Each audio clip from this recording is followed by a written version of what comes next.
welcome to NWA Connie Corso's podcast, where we talk all things dogs.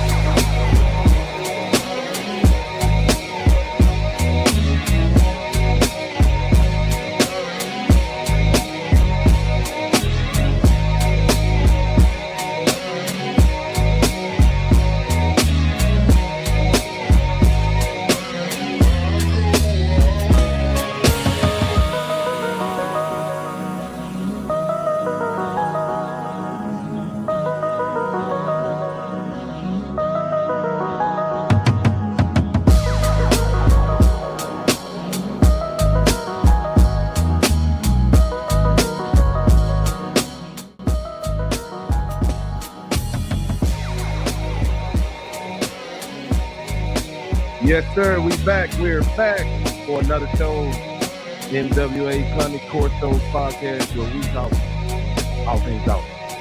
Let's go. Roman Price is in the building. Hello, everyone. Brother Brad Sneed. Hello. Welcome back, everybody. What's going on, gentlemen? How y'all doing today? I'm doing excellent. I'm doing good. Excellent. Great. Well, we sure glad to have you here. It might be somebody's first time tuning in. Roman, let's start with you with a brief intro. Okay.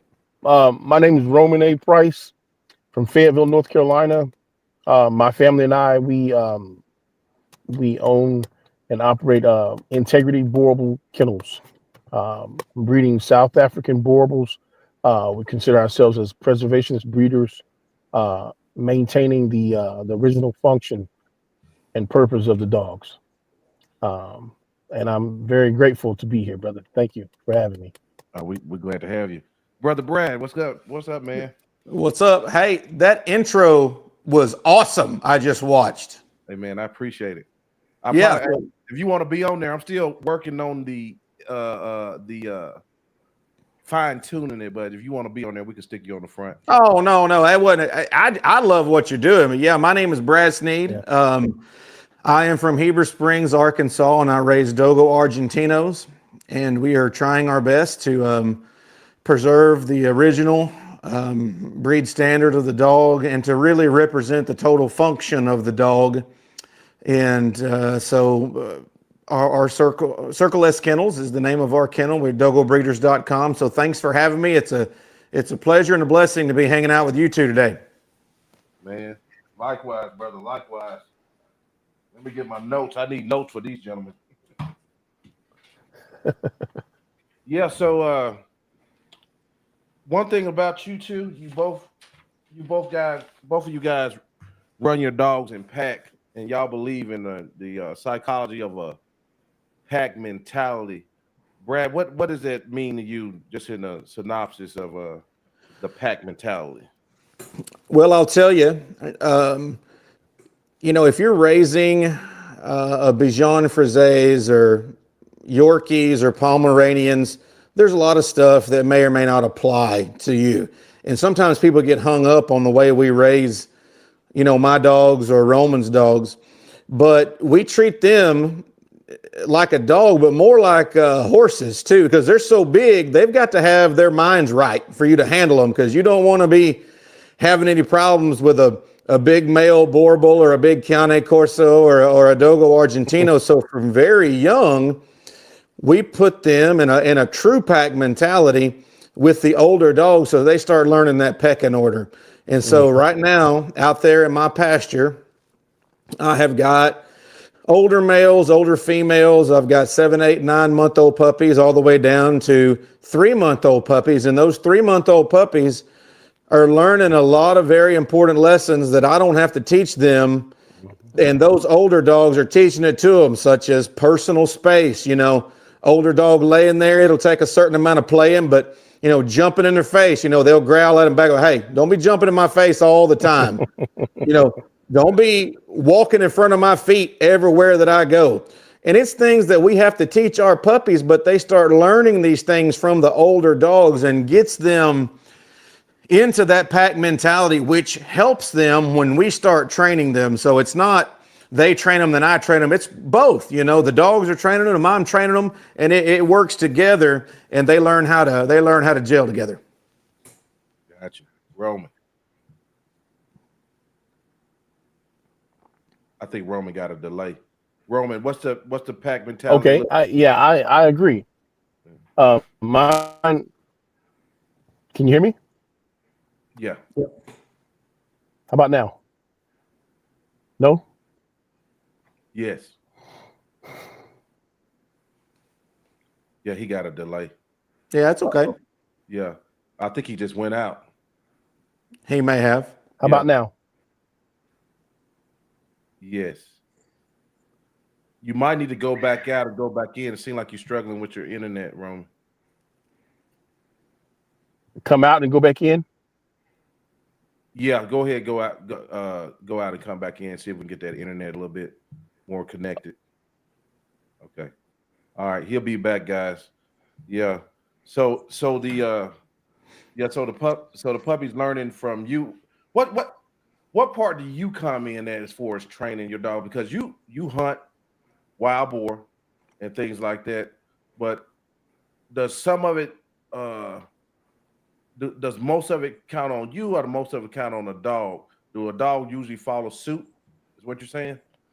Yeah, so it's training from both every day. So when I'm at work or I'm gone, if I'm on a hunt and the puppies are too little, they will be with the older dogs learning, and then I will go out in the pasture every day, and then I'll work with them all together.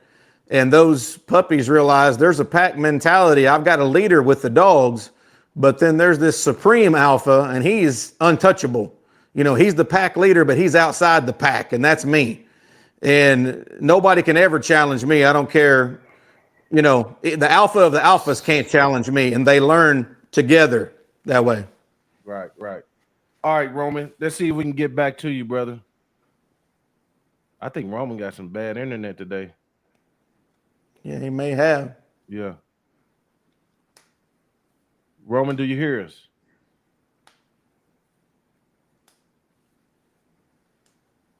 His internet is jacked.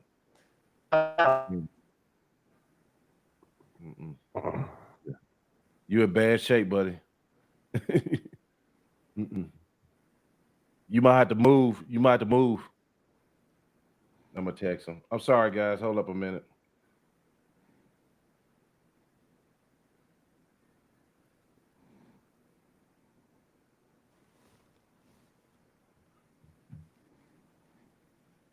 And Brad, in your packs, you running maybe 2 breeds on your hunt? You running, what do you call them, curs? Yeah. What's the job of the curs? So those job of the curs, they help me locate where the hogs are at on these very larger farms, and so I can send the dogos out, and they'll find them eventually. But I let some of the other dogs pull the weight so we can put more totals up on our counts of how many hogs we dispatch per hunt. So they run out and they find them and locate the big groups, and they'll stay there and hold them in a big group until we make it there. So the dogos can run and they'll go and catch one. But if they have to get a mile away before they catch one, then it takes me a long time to get over there, and we don't have any problems a lot with dogs getting injured, but you would if they get too far away from you and they're going to do their job. And if it takes me a long time to make it there, the other dogs they'll stay far back from the hogs, and they'll just keep them cornered until I arrive. Right. And these real hogs, I discovered, somebody pointed out something to me not yesterday, but the other day, that like it's a difference that you got to pay attention to. Joe, you need to pay attention. It's like hog farms where people kind of like, they set up the hunt is real easy, and you going after the real deal. Yeah. Wild boar. Yeah. So a good way to notice, you'll see the pictures on the internet all the time. When they get really, really heavy and they get really, really long, if they got a really short nose and they got big ears and their hips is the same height as their shoulders, all of those are like meat hogs, or what's called listed hogs.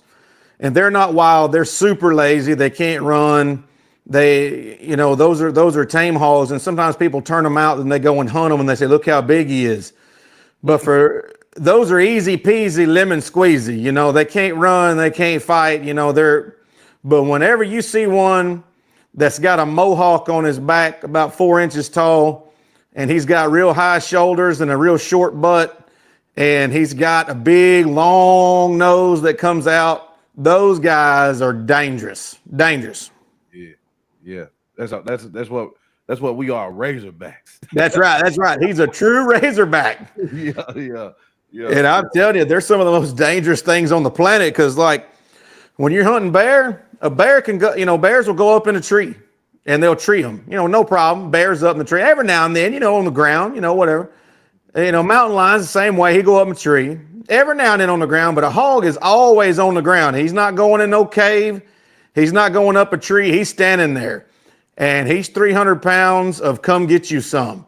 And the Roman Spartans, the warriors in ancient times, you can see in some of the museums over in Germany and things like this overseas, from 300 BC to 300 AD, they've got pictures of hog hunting with dogs, and the Spartan warriors would paint a wild boar on their shield. And that's because they're the only animal, when you corner them, they're not afraid.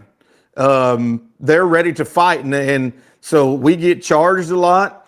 They'll put you around a tree. You've got to have the gear to get in there and handle them, because when that boar, what he'll do is he'll back up and he'll start dipping his nose in the ground and throwing that dirt up in the air. And he'll throw that dirt all over his back, and he'll start popping them jaws, pop, pop, pop, pop. And he's saying, come on in here and get you some. And he's bad. He's bad. He's bad. Yeah.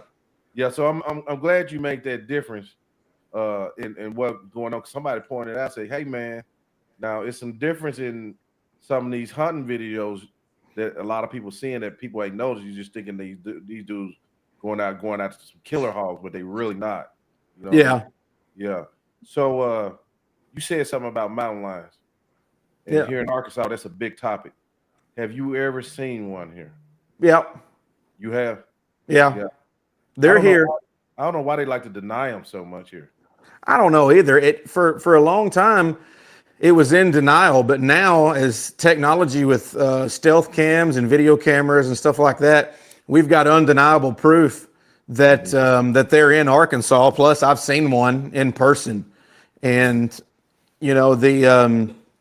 the one I saw in person was in East Arkansas, up around Jonesboro. Okay. And I've seen tracks where I knew it was a mountain lion, and then the hunting party that I was on, I saw the tracks, and then my buddy saw the cat and I didn't. And so they're sparse in Arkansas, but the population is definitely increasing. Okay. When you saw this cat, how big for its weight do you think it was? Probably 130 to 150. It was about 7-8 feet long with the tail, tan in color, and it was moving across the road. When I saw it, and got a good look at it, it was definitely a mountain lion. But on game cameras all around the places we hunt, some guys are like, hey, if you see this, get him if you can. Of course, it's so hard to see, it's rare, but the places I hunt, most all of them will get a picture of a cat at one point in time or the next. Right. And we got black bear, right? Oh yeah, we got lots of those. So do you ever run? How reclusive are those? Not as much as the mountain lions are, but there's quite a few more black bear than mountain lions. But that if they have a spot to den in the winter, long about this time of year, they're going to go in dens, and then that might be a den tree or a cave, but you're not going to see them until springtime. They're going to be sleeping in most of the state, especially northern part. Got you. Yeah. So what is the process of the dogs making the cut to hunt for you?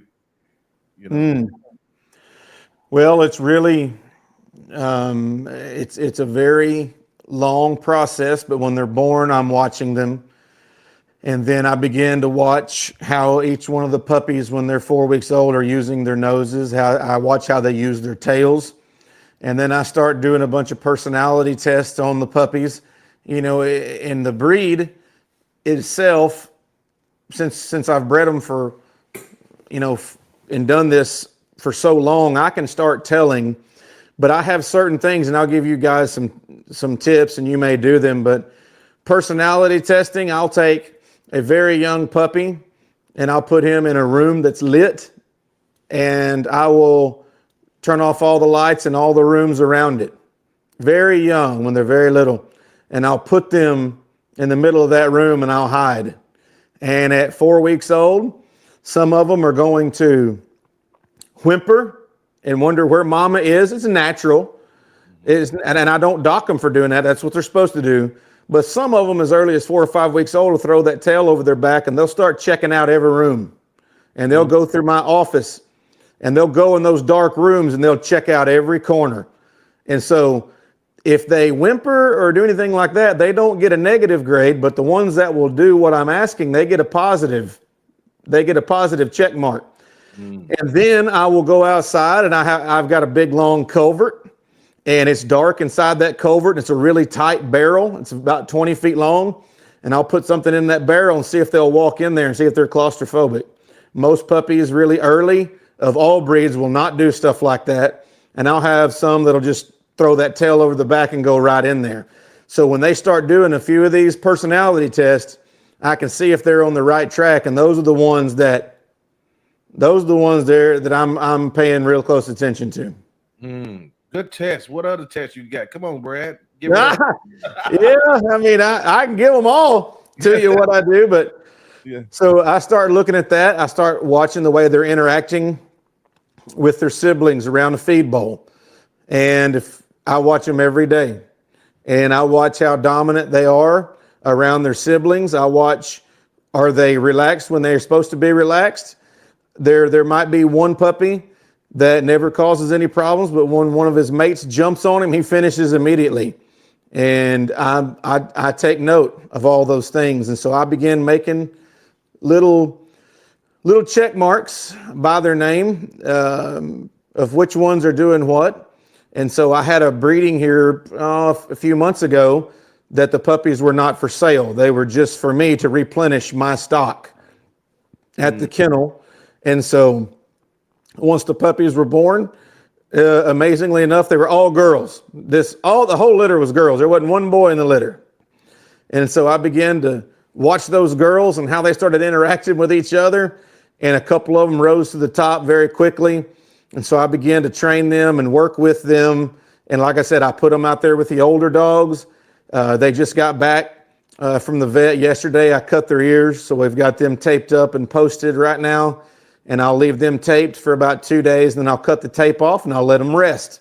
After I let their ears rest for 2 days, then I'll retape them myself for about another day or two, and then I'll cut them off. And so some people will ruin their dog's ears messing with them or trying to get them on top of their head too much or trying to get them to stand up, too straight. But if you'll here's a little tip for you. If you'll just take a little thin band of like athletic tape, about 1/4 inch wide, and you wrap each ear, if you're behind the dog, if you'll wrap them to the inside, about one wrap. And what that does is it turns the front part of their ear toward the inside of their head, and it'll create a little dimple at the bottom of their ear that goes down.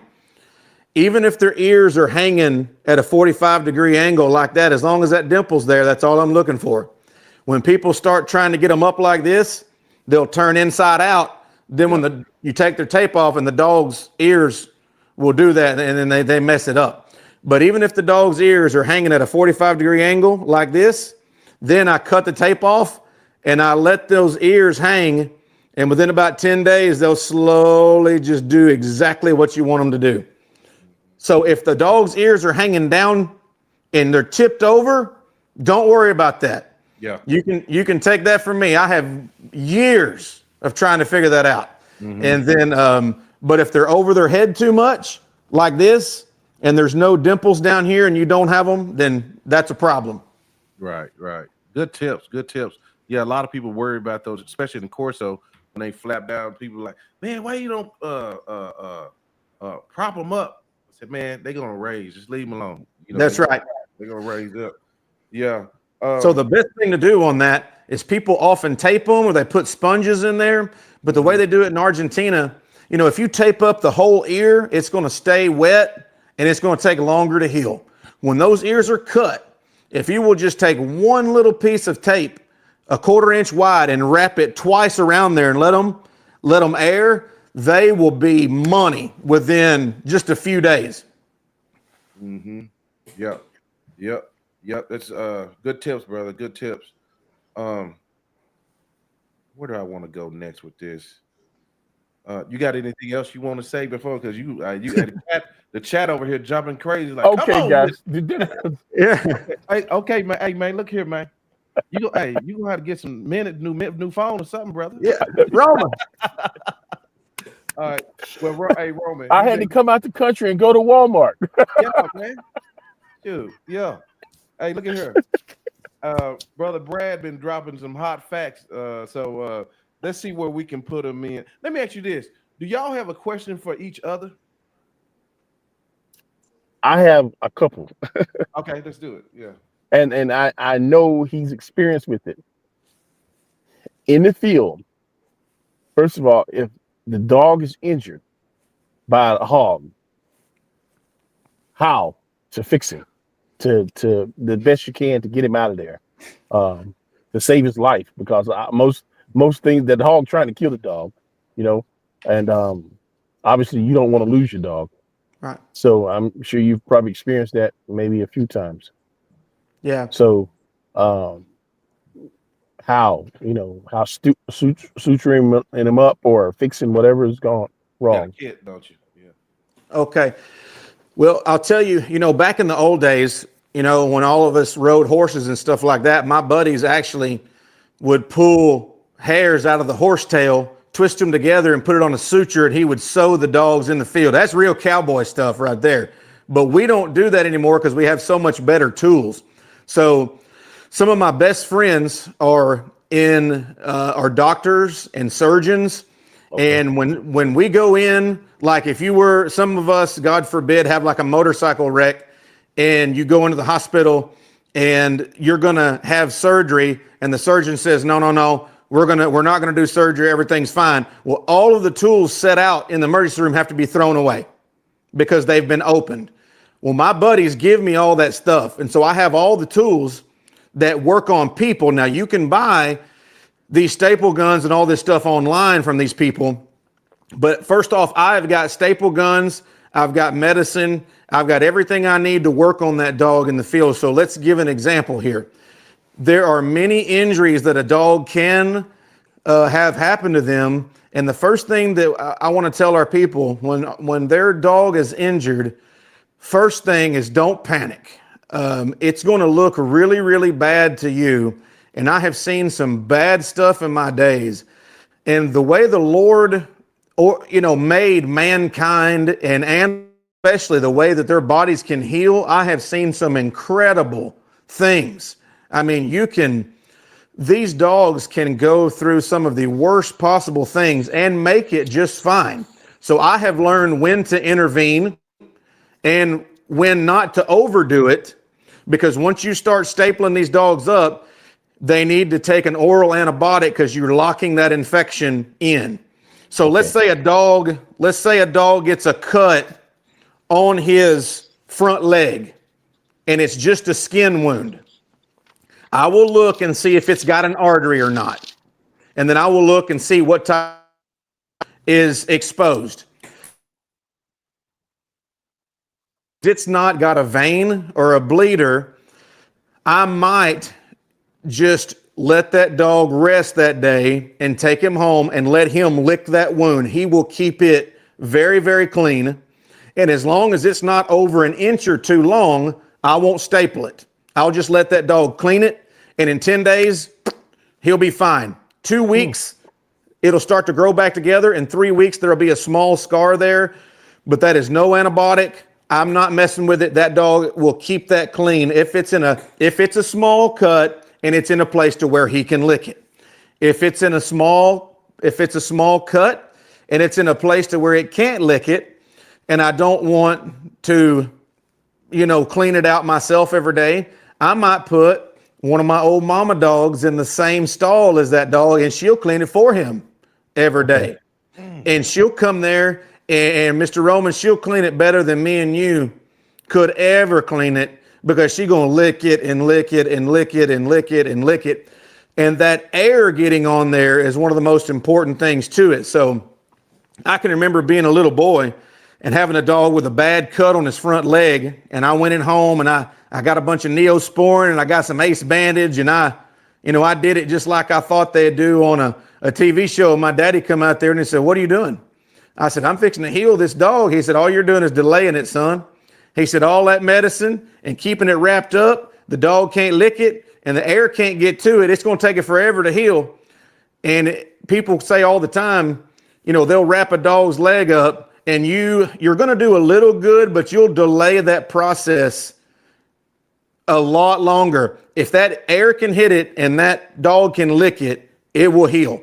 So then if I need to, I'll put them on some antibiotics for about 5 to 7 days that I have here at my house, just to knock out any infection that may have gotten in there.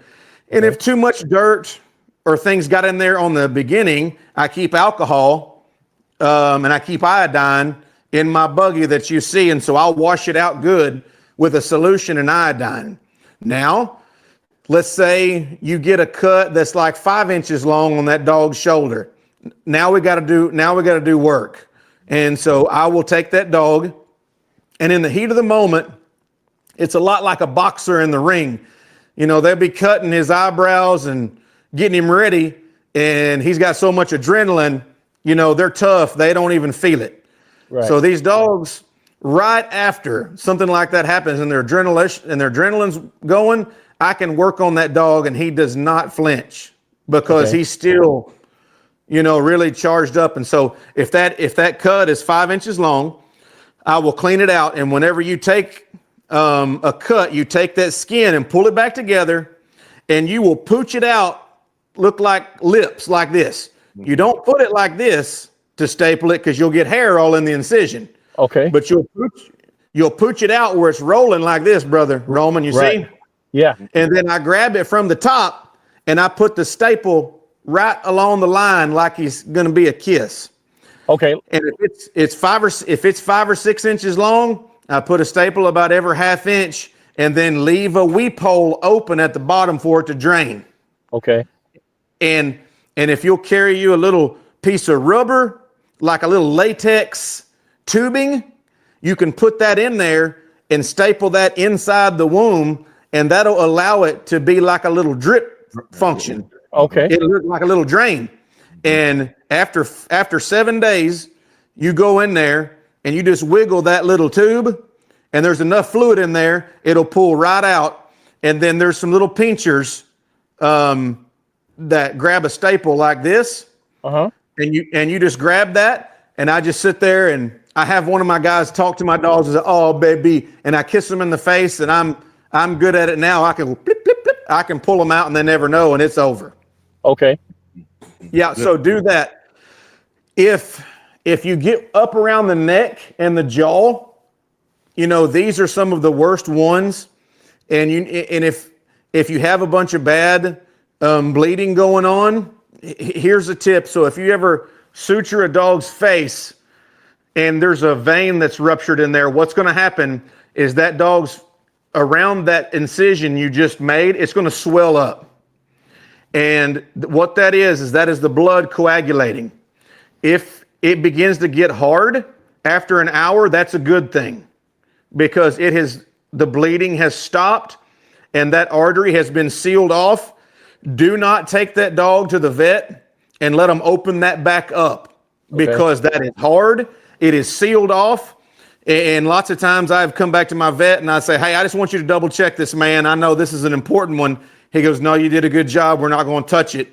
Give that about 10 days. And then the dog's natural body mechanism will slowly start to eat away and then reabsorb that bloody knot, and it'll go away. Okay. So when those dogs get bad injured, and it happens, right? I don't like it.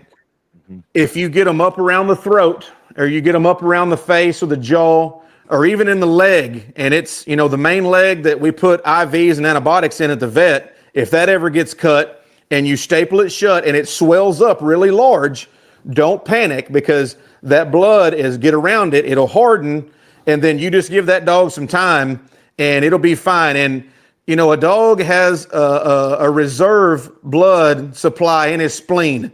So when you think that a dog has bled and bled and bled, and I thought, Lord, there cannot be any more blood in his system. Well, there's not.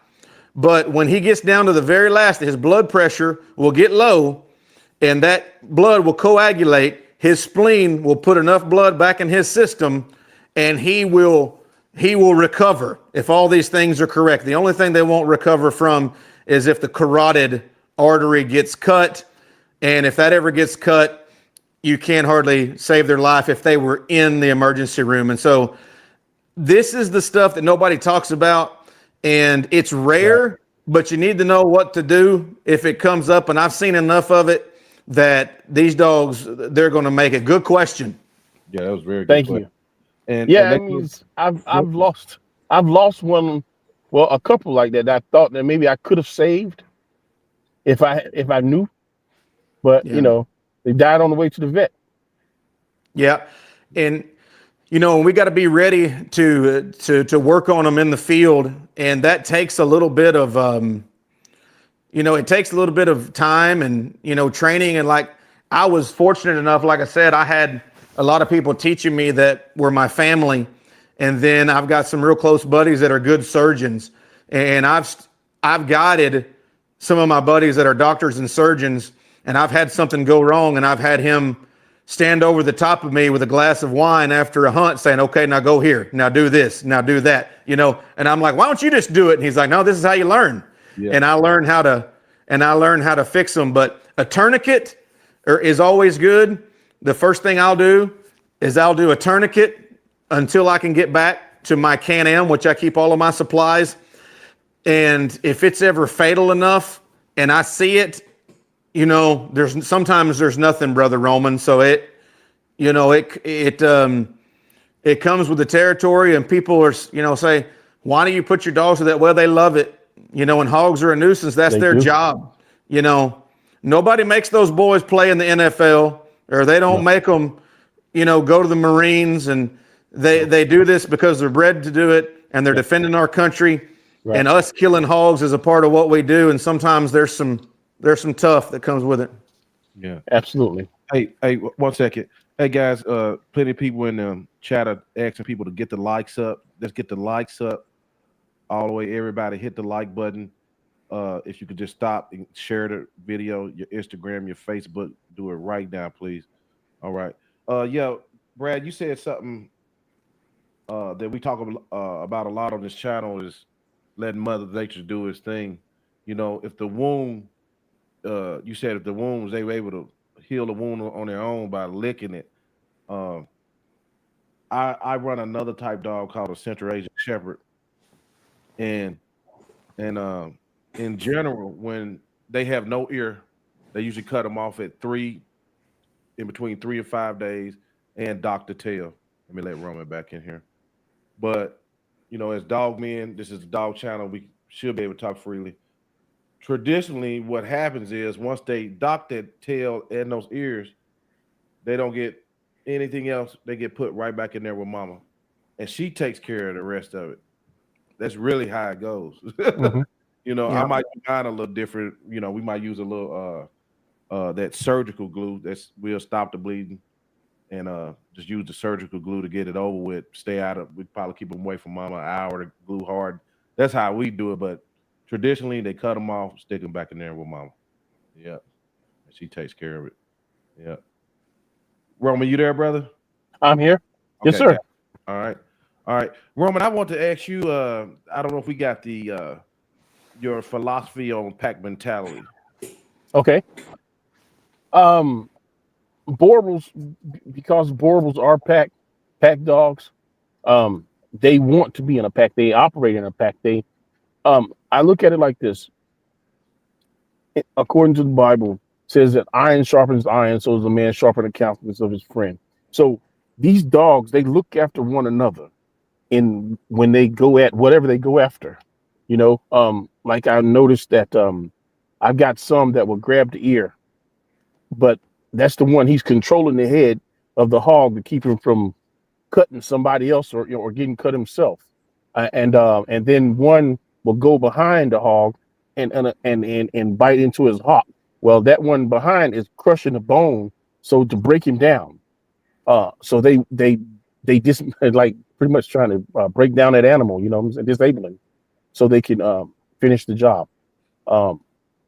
So by himself, he can't do that. If he's fighting everybody that's with him, nobody's gonna want to help him, you know. So they have to work together. And even mine, I don't allow food aggression when my dogs eat, because they have to work together. I feed them all together out of the same bowls, so that they're from babies, so they work together. Gotcha. That's Yeah. Feeding. So, what do you feed your dogs, Roman? well. Especially when you're preparing them for these hunts you go on. I do deer meat. I do beef, chicken, turkey. Most of the time I'm cooking for mine every day though on a hog cooker. You do more of a meat diet. Do you do any kibble? I do. Okay. Yeah, I do kibble to stretch the food more. I do rice, beans, sweet potatoes, and the meat. I'll do organ meat inside the. I'll boil it with the beans, and then add rice. They love it, and then a lot of times with the deer and stuff, you got bone that they enjoy chewing and working on throughout the day. Yeah. So, brother Brad, what do you feed your dogs? And I really want you to go off on this, because last time I talked to you, I think it's you into some supplements and things you're working on and whatever you could talk about. Yeah, I've got some good friends, and there's lots of good dog food companies out there. So whatever you're feeding, I'm not here to knock that whatsoever. I do feed kibble and supplement with hog meat and fat, and the dogs that I use, and so we're going to start hunting again, and I have to hunt like a job.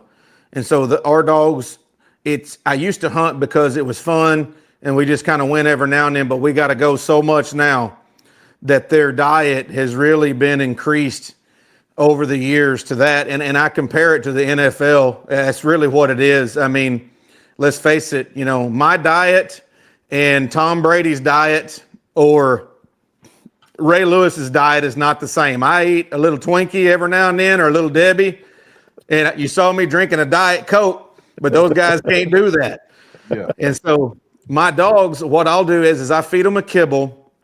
In the company that I feed, I'm about to release, who I've been working with here in the coming days. But I'll tell you, whenever you start studying this, there's things that before you work a dog, you don't want to feed him.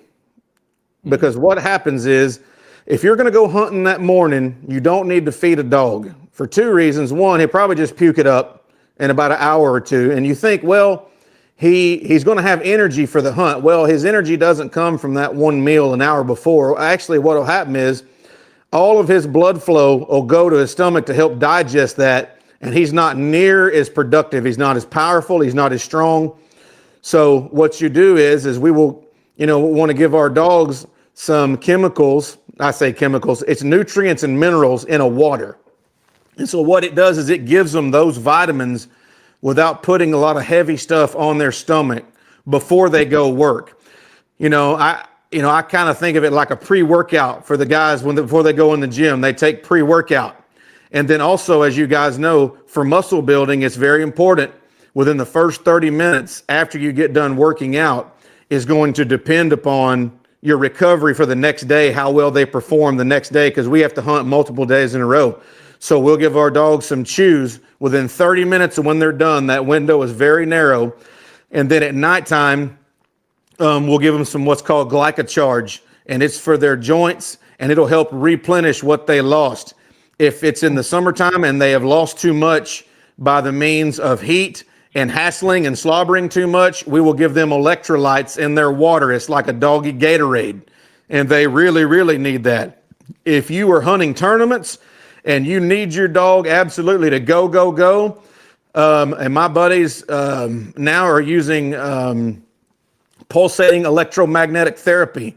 So like when guys get done at the University of Clemson after a day of football and they go put those suction cups all over their back, and they are really working those muscles to recoup them, and all the blood comes in there and repairs all those cells, you can do a pulsating electromagnetic therapy on your dogs.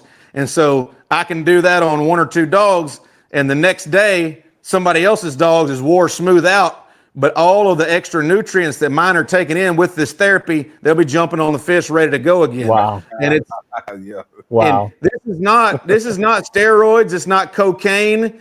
It's just giving the dogs every advantage like you would do at the University of North Carolina football team. And that's what they do. And so that's what we do for our dogs. And so a lot of those minerals.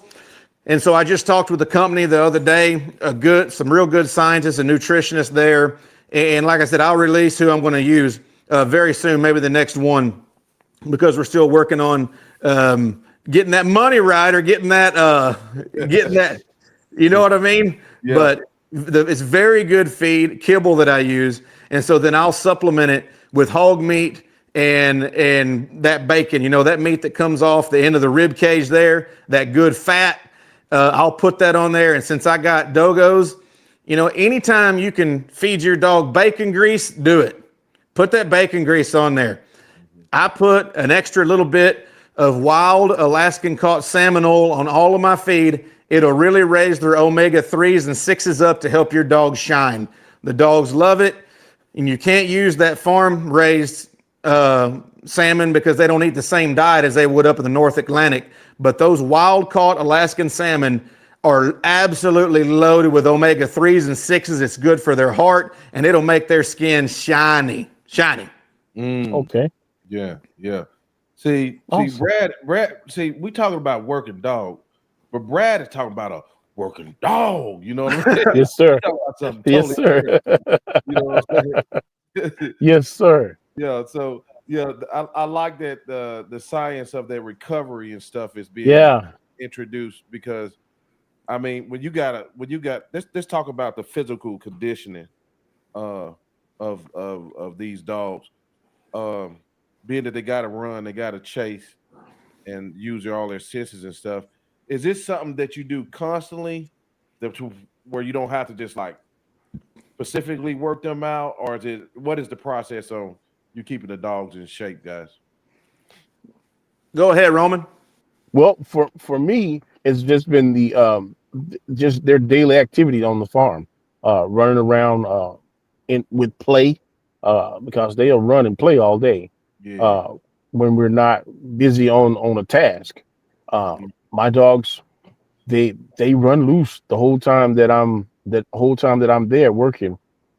Me and my boys are working. They don't go anywhere, because with Boerboels don't explore. They don't run off exploring. Right. So they stay put. They know that they can't do their job if they're running off, so they'll stay put. Right. So with them just running, playing with each other, chasing or whatever, they stay active. And for us, we feed once a day, Mm-hmm. so they're not getting fat. They eat, they get full, they stop. Right. Okay. Well, let me ask you this, Roman. When I'm running free like that, man, you don't have a problem with fights, or go back into that pack mentality and explain. The only time we run into problems with fighting is when I got to be there cock blocking. That's it. You know what I'm saying? When them girls coming to heat and I got to watch.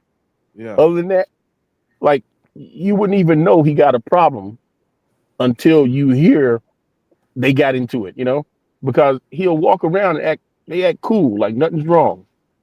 But when them girls come in the heat and they run around sniffing, that's when we get a problem. Cause I got one man has wiped out 5 imports. Oh man, I wanted to load that joker back up and send him to Africa so bad. God, 5 imports.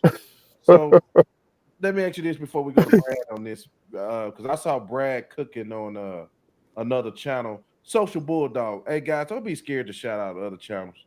It's enough for everybody. Social Bulldog. I see Brad really cooking over there. But before we go to Brad, Roman, how did you insert the pack mentality? Do you just kind of let them establish themselves with you being the head? Yeah, that's it. And that's the way it goes, because they know who. It's like with they start as puppies. They'll form a pack as puppies. They're a clique. This past litter that I've had, man, they formed a clique so early that they was I think less than 6 months old, and they jumped on a 1-year-old puppy. I almost put his eye out. They was just running around being a little thugs. You know what I'm saying? But then they run up on the right one that correct them. Well, they did their daddy or the mom or the grandma, my alpha female, and So, like Brad said, they will put them in place. They'll get put in place, by the right ones, and then they know who they can push and who they can't and when. Like the one that I told you that wiped out a couple, they don't push him. And he'll walk up on everybody and make them lay down and roll over. And he'll just walk off but he won't say anything to him. I guess he's looking at him or something, but it's like, I don't ever hear him growl, but he'll walk up on him and just look, and they'll lay down and roll over. It's like, what? What's his name? Debo? Raptor? Raptor. Okay. Hey, Brother Brad, speak on the pack mentality and how does it work for you? Yeah, everything Roman said, I agree with. And the reason why we have to establish a firm hand with our dogs is because most of the time it's really good, but you have to prepare for those times it ain't. And yeah, when these females come into heat, those males will show you that they've got 4 legs and a heartbeat, and they're an animal, and they're not a human. And so you have got to have a strong hand when it comes to, and especially those Boerboels. How much does Raptor weigh, Brother Roman? He's my smallest one. He's 125. 125. Right. Well, I heard you talking about him. His son is 150. His son is bigger than him, but he'll roll his son over with the quickness. Yeah. And, he emits a presence about him, in submission. Laying on the ground and a dog exposing his most vulnerable parts is an immediate sign of submission, that everything is submitting to him. Y'all know that. But I start them at a very, early age in our program. And then when my male, one of these days when Raptor gets about 8, you'll have to protect him from Raptor's great grandsons that's 3, because time always takes a toll. And so I don't intervene until I see the table starting to turn, because old lions don't die of old age. They die at the mouths of younger lions. That's right. That's right. And so those Boerboels and Dogos and Cane Corsas, whatever, when those dominant males get up there 7, 8, I pull them out of the pack to protect them, because their grandsons, they'll, they coming for them. That's right. And so my old men now, I keep them separate, and they don't run with the pack anymore. So I allow and I decide when the change of the guards takes place. Okay. And when I see it happening, I start seeing little signs of it. That male, he won't roll over as quick anymore. And he kind of starts standing his ground a little bit. When I start seeing all those signs, I know it's coming. And then, Yeah, and I started intervening. I said, well, this ain't gonna work anymore. When that female's in heat, you just can't. That's a deal breaker for those boys. Yeah. Right. And then too, man, you ain't got long when them boys get rolling.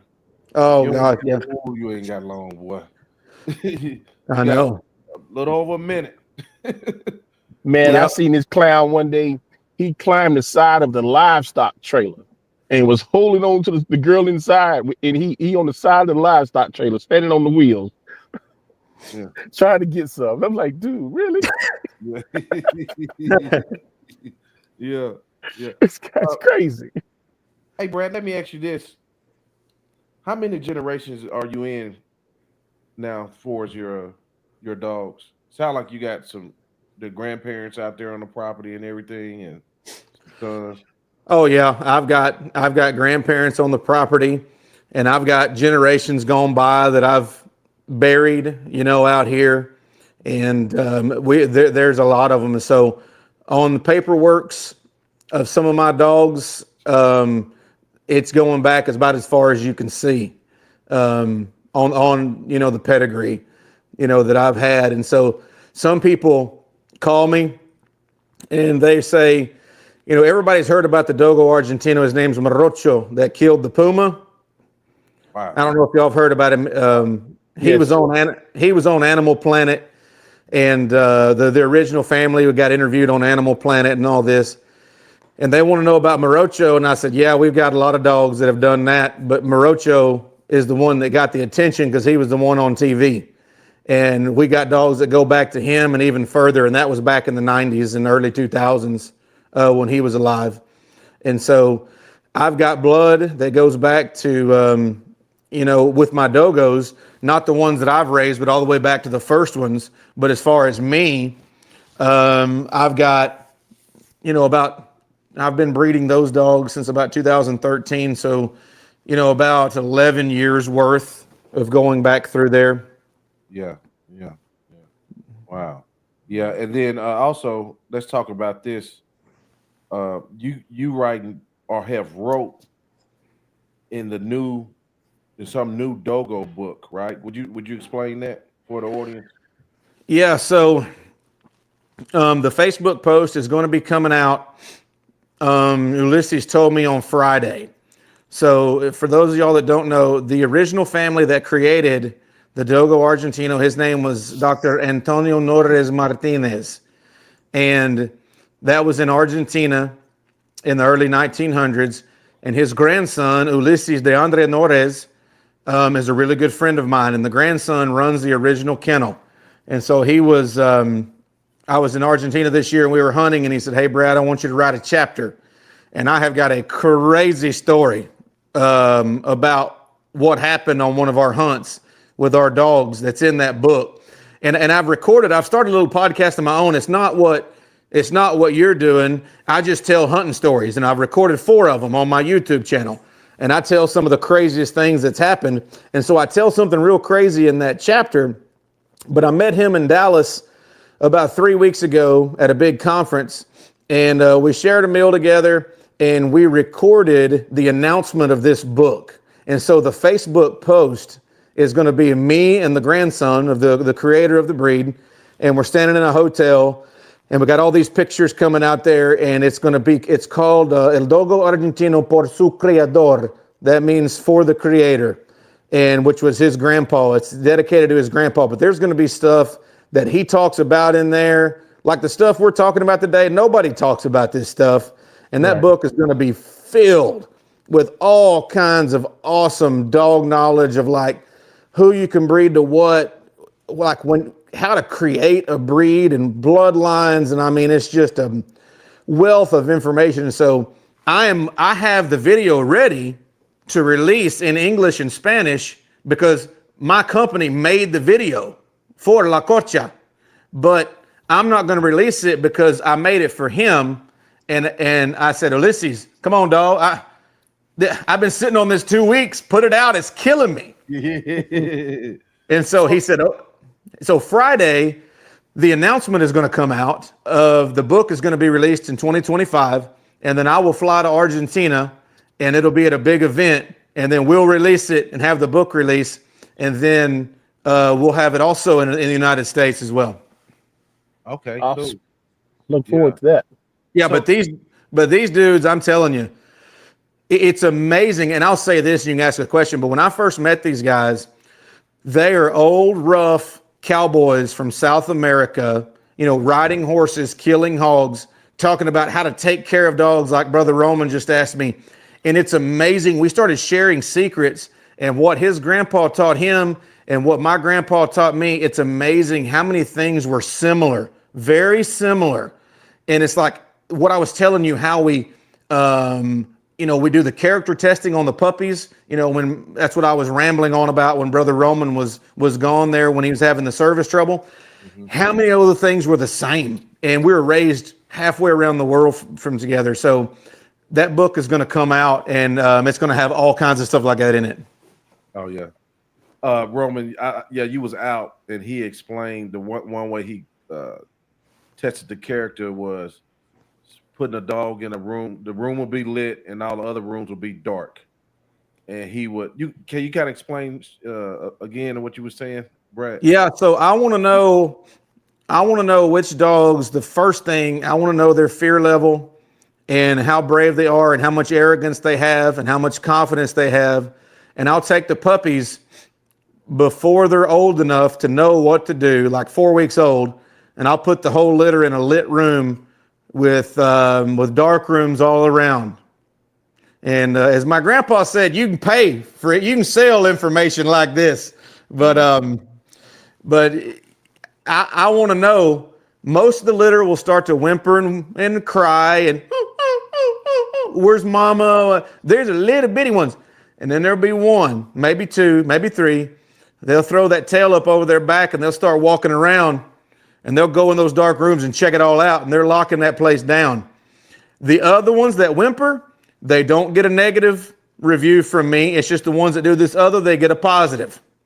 Right. And I start doing little things like that. I'll put them in there by themselves after that, and I'll put them in a room by themselves, and I'll leave. And I'll go and hide, and I'll watch them. And I'll watch what they do. By the time that they're 4 months old, if I got a good idea about it, I'll go and I'll take a puppy down here in the woods behind the house, and I'll chain it up, and I'll walk off and leave it. And he'll whimper, and then I'll be gone about an hour. I'll come back down there and I'll say, hey, I told you I was coming back. You're all right.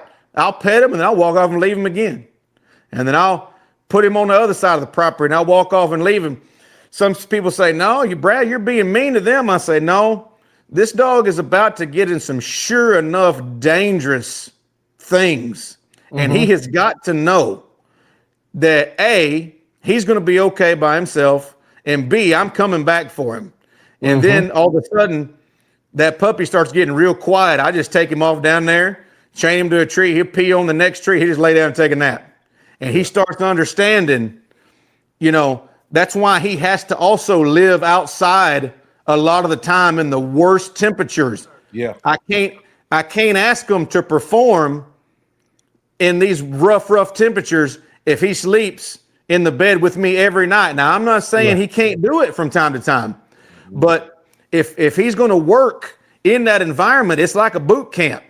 He comes inside, I wash him, give him a bath. He spends all day with me, and I love him like that. He's going to have to stay out there in the rain a little bit. He's going to have to stay out in the frost a little bit. And all of a sudden, what you start seeing is just like Navy SEALs.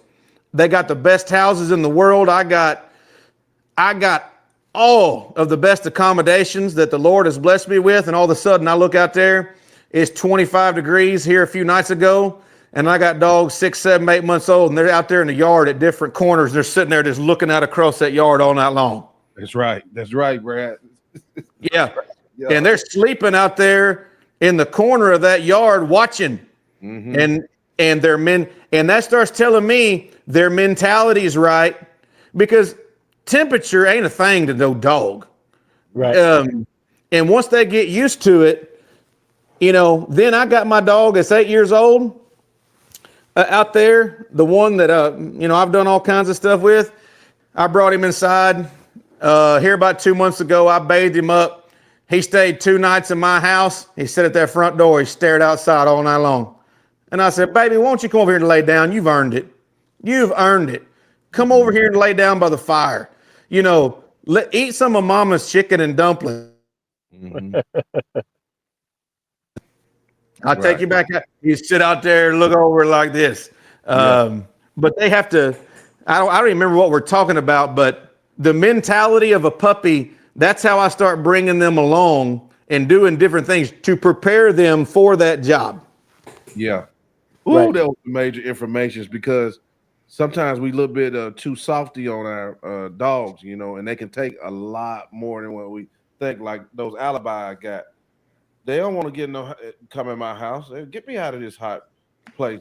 It could be 5 foot of snow on the ground, and they won't go in the doghouse. They'll be sitting right out in the snow like this. Yeah. We soft. We too soft on our dogs. Yeah. I'll tell you this, and then y'all can continue on. So my dogs, they got to be tough because catching hogs, gosh, it's dangerous. And it is bad dangerous. And once they get used to going there and catching them old boars, a man is not a problem. Problem.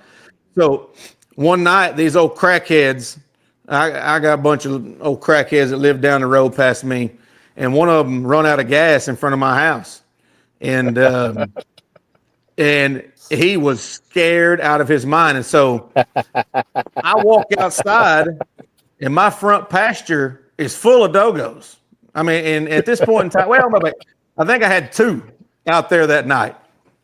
So I start walking outside, and he is over there, and he's like saying, sir, I don't mean no harm. He's like, I just run out of gas. He's like, I don't mean no harm. You know how it is. Y'all probably seen it. People scared of your dogs too, Brother Roman, I know. Yeah. But I walked outside, and my dogs are waiting for me to address them. I wouldn't address them. Wouldn't look at them. And most of the time, like y'all boys come to my house, they're going to play around. I'm going to say, hey, what's up, baby? You doing all right? And I say, hey, y'all calm down. Everything's fine. I walked out there that night. I wouldn't look at my dogs. And I looked at him and I said, what do you need? And I said it real serious. Boys, when I said that, them dogs are checking me, looking, and I wouldn't talk to them. They got rowdy. I'm talking about rowdy. And because that's the way I act when we're hunting. And that guy said, I'll buy some gas. And of course, he doesn't know that, hey, I'm a Christian brother and I'm going to help him. So I went and got him some gas out of my shop. And I said, you just stay right there. I will get you some gas. He tried to pay me. And I said, no, brother. I said, I just wanted to kind of see what was going on. But I passed the message to him too. Don't be stopping here for nothing other than you run out of gas.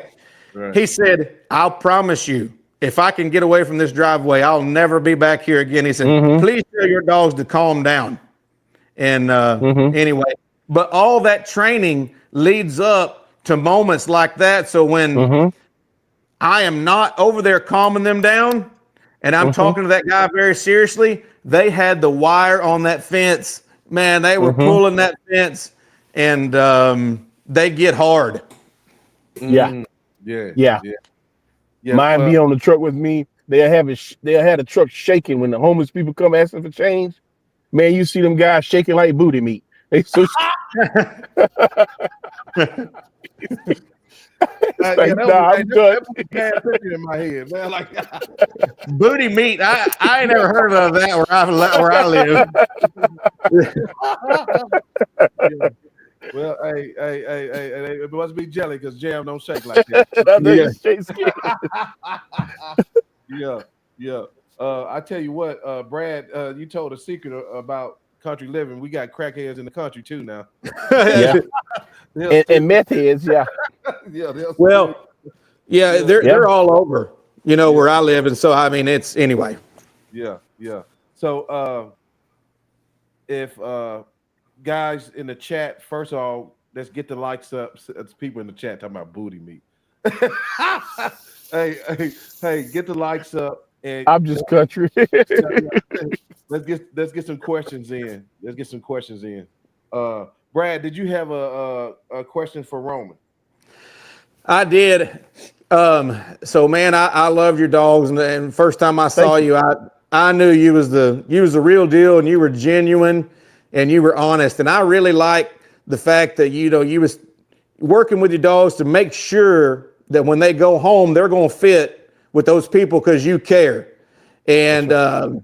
there's not a lot of guys out there. They're just trying to sell a dog. But tell me, how you prep those dogs and the work that you go through to make sure those dogs are going to be the best that they can be for those owners. Well, it starts with the application. I ask in the application what are they expecting, what they want, what they're looking for, uh, because nobody will know my puppies better than me. Them first couple of weeks, as I'm monitoring the puppies, I'm looking for ones with the best nose, the smartest ones, the ones that maybe not sure of themselves, and like you said, the ones that's smart and the ones that's cocky and confident. They're gonna get the highest praise. You know what I'm saying? Because these are the guys that you want them to go definitely at the right home. You know what I mean? But the same way with the ones that are not real sure, I want them to be in with that fur mom because you know what I'm saying. So because she's gonna baby him like that. But because what I see it like this, a dog that's if he's full of energy and very smart and alert to everything, um, he can't go into a house where they just sofa surfing because he goes tap everything and then they're gonna be mad with me. So that family need one of them puppies that I call him a Netflix puppy. He just want to sit on the couch and lay on you and cuddle and watch TV with him. You know what I'm saying? So I look Yeah. for those. We don't have them all the time, but every now and then we get a couple. But most of the time, my puppies is ready to go. They raring to go. Uh, I haven't had a litter in a year now, but that last litter, when they were 14 weeks old, a guy came to visit. I told him, don't get out your truck until you've spoken with me first. Well, he came on my farm and he saw my sons. They had just got out of school and they was playing with 11 little puppies at 14 weeks old. And when the puppies saw the man pull up, they stopped playing and they ran toward him. Three of them bit into him. Yeah. So I'm like, dude, I'm telling you, this is what they do. They protect. This same group of puppies, when my babies was playing in the creek swimming, they saw a snake moving toward my babies, and they went and grabbed that snake and killed it. You know what I'm saying? Because anything they deem a threat, they after it. That's in them. And so that dog need to be with a strong family, because if not, they'll do some serious damage. I've seen them rip back straps out of hogs. Yeah. That's a pretty serious bite. You know what I mean? Yeah. And that's like can opening teeth or something. You know what I'm saying? Yeah. I'll just be like, Lord, I'm thankful that they're my dogs. You know, uh, the guys wanted to do some training on my property on my farm uh, for Robin Sage. That's where special forces go do some training, specialized. Um, and the guy, he met my dogs. I introduced him to my dogs, except for one. And that next day he came back and he jumped out like he know everybody, and that's the wrong answer. And the one that he did meet the day before is the first one that met him and bit him right in his package. Yeah, I'm you can't do that. You just don't walk up on them like that. I mean, anything that's a threat, they're gonna deal with it. I Yeah. was telling Joe before about a bull, 1,500-pound bull that jumped the fence. One of my bulls, and he was charging toward my boys. One of the sons saw it, jumped the fence. The other one didn't see it. Got him, man. Six of my dogs brought him down to his knees and towed into him like like he was on a safari. Mm. Woo. Yeah. Yeah. He had his horns in the dirt. But Yeah. I mean, they serious about that. They real serious about it. But then they licking the babies, they loving the children and playing and but Yeah. they do their jobs. But Yep. I'm grateful for that too, because that's what I wanted in my dogs, Yeah. And I look for that in my puppies. I tell the families about it, and I tell them it's important that you got to have a strong hand with this puppy, because if not, he'll get out of hand real quick. Yeah. And just making sure, like some are more like yours probably too. Some are more rowdy than others, and some are more laid back and easy going. Like my boy Raptor, he's not rowdy, but he lead everybody. Everybody, if he's into something, everybody follow him. If he don't want to do something, they look at him and say, if he ain't going, they won't go. But if he do just go off to whatever, everybody will pack up and follow him. It's like he's got the plan. But they're just, and then there's some that just they don't want to go anywhere. Right. The total dog is something. The total dog is what I breed for, and yeah. I got people that use my dogs for protection, and a lot of times I just be honest, like our dogs go in pet homes too, and just get those calls like, man, look at this dog now. You be like, wow, man, I should have kept him. Can I use him? And this man, that's what it's about for me. You guys ready to take some questions? I've had some that go to Wounded Warriors. Guys, they're doing great.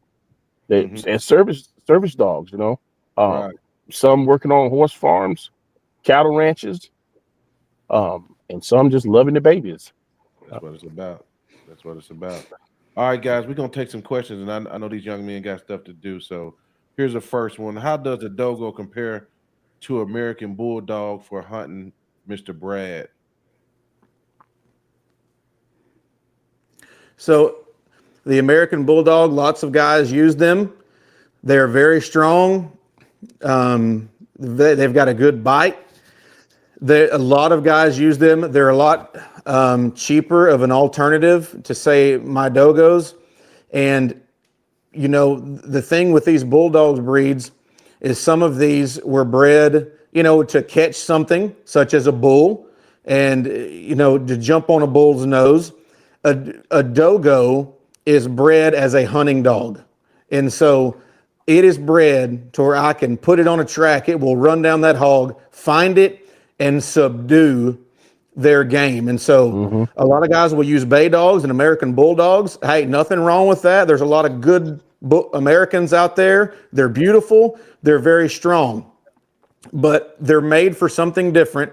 So the speed and endurance are not going to compare to a Dogo. And somebody might say, hey, Brad, I've had a Bulldog that was really fast, and I'm not here to throw rocks at American Bulldogs, but overall, in comparison, you'll see a difference with speed and endurance, and they'll be probably comparable in size, but the Dogo is made for running and capturing the game, the total package.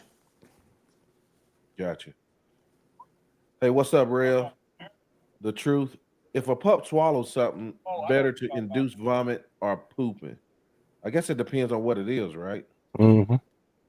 Yeah. So if a dog, let me answer this. So if you see your dog eat rat poison, or if you see your dog ingest something immediately that's going to be harmful to them, go in the cabinet and draw up about 3 to 4 cc's. Say if the dog is 50 pounds, draw up 3 or 4 cc's of hydrogen peroxide and shoot that down his throat. That dog will puke, and that's the best thing for it. If he starts burping, give him some more. If you don't have hydrogen peroxide, go get you some vinegar and baking soda and make you some and give that to that dog, and he will puke it up, and that just might save his life. If he ingests something that's very sharp, that you think it might be sharp, call your vet first, because a dog can eat broken glass, and he has enough mucus in his intestine. If there's enough that gets around it, sometimes he can pass it, and that's easier than puking it up. Call your vet. But if it's poison, I'm making puke immediately. Ooh, Brad cooking today, y'all. Or corn cob. Corn cob. Yep. Corn cob.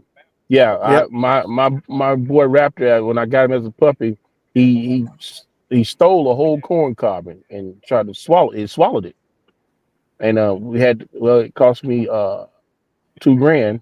He had to be cut open. He ate a bait block. He tore up one of them rat stations and ate a bait block out of there. Dang. That fella, boy, I tell you, he was he's been a quite joy. What's up, nephew? Is it true the Dogo was made with Great Dane? Yep. Okay. One of the 10 dogs that it was made with, one of them was a Great Dane. Okay.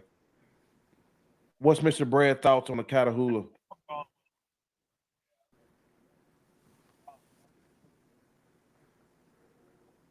Brad, that's for you, brother. Oh, okay. What's Mr. Brad thoughts on the Catahoula? Oh, man, I love a Catahoula. They are very pretty. I love their glass eyes. I like them best for stock dogs. A lot of people put them on hogs, and I have hog hunted a lot with Catahoulas. The only thing that you'll run into is the Catahoula's grit outweighs his brain. And so if you're catching sows and little pigs, man, there's nothing better. They will go and they will gather them up like they'll get on them like a duck on a June bug. But if you go out there and 6 Catahoulas get on a big old boar, you're going to go around picking up your Catahoulas and digging a grave or hauling them to the vet. Oh, wow. And I have done that many times. But Catahoulas serve their purpose. They are some really good dogs. Very pretty, very fast, very gritty, and man, they're tough. They are tough, but there's only so much a 40, 50, 60-pound dog can do. And they get on a 300-pound boar with them big old knives coming out, he cut them to pieces and kill them. Wow. Wow. Yeah. I saw one on YouTube, a blind one. They use her down in Florida to hunt python. Yes. I said, my God. Wow. It's a brave dog. Yeah. Y'all can't see these, but let me take a couple from the people over to Instagram. Kyan Buchanan 83 asks, have any of y'all heard of the Pampa Argentino dog? I haven't. Have you, Brett? So, amazingly enough, Las Pampas is a kennel in Florida, and they have a lot of old blood. And I'm sure that they have had some great dogs in their past. But he is claiming to be the original bloodline. What's funny is my buddies in the original family out there don't know who he is.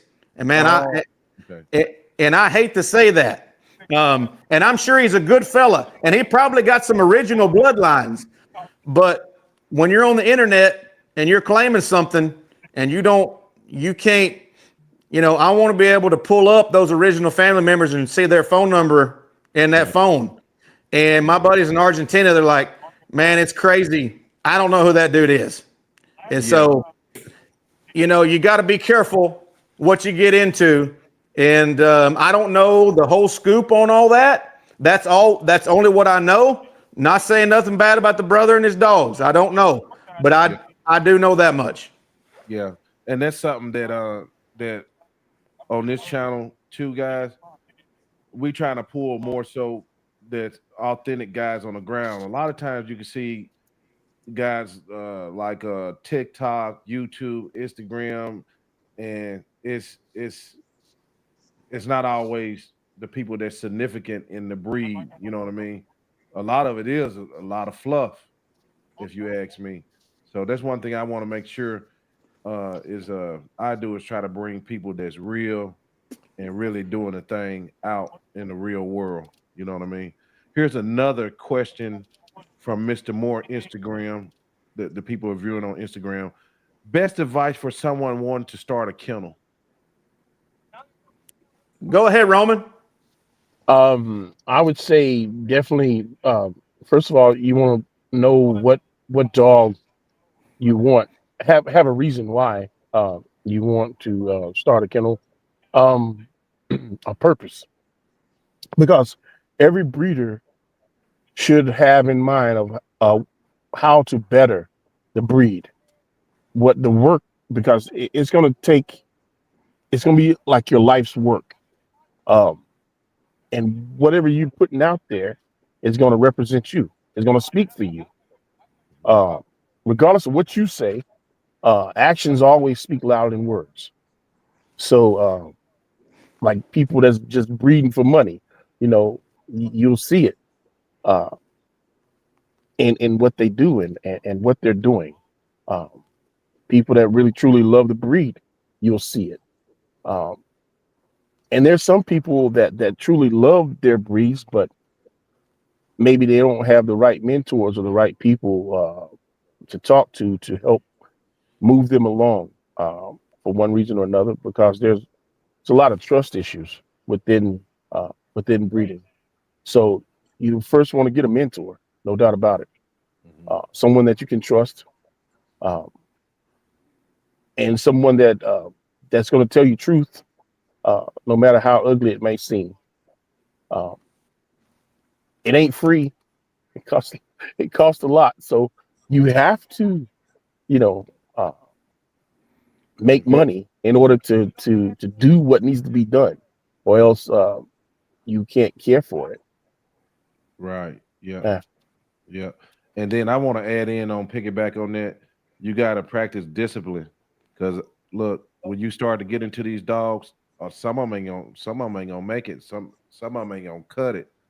And right, just slapping two things together just because you don't want to take a loss, bro, and pass it right, on to somebody else, that ain't the right. way to do it. You Like every how, dog, yeah, every dog like gonna a lot yeah, of guys have gotten imports and only realize that some breeders overseas done dump some trash on you, and then the first thing hit their mind, I got to get my money back, and so then they start breeding that garbage and selling it and telling lies and about the ability of the dog, and the dog can't run. yeah, yeah. But then you gotta Boy, have a solid income, because a lot of guys, what they try to do now is instantly trying to start and live off the dollars. It don't work like that, bro. mm-mm, It don't work like that. mm-mm, You know what I'm saying? mm-mm. It's go show too.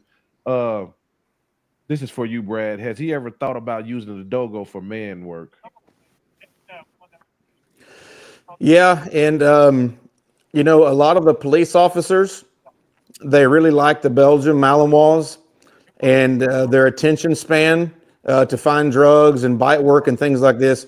The Dogos are getting used more, and I do sell them to people that are are using them for man work and bite work.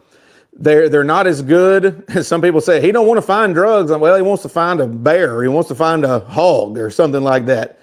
And so some of them say they don't like them because it's not fast paced enough for them.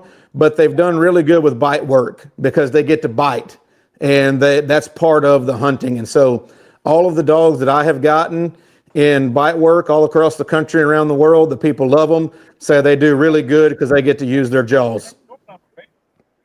And a matter of fact, the only people, I had one guy tell me his bite suit has only been bitten through one time, and it was a Dogo that did it. Now I don't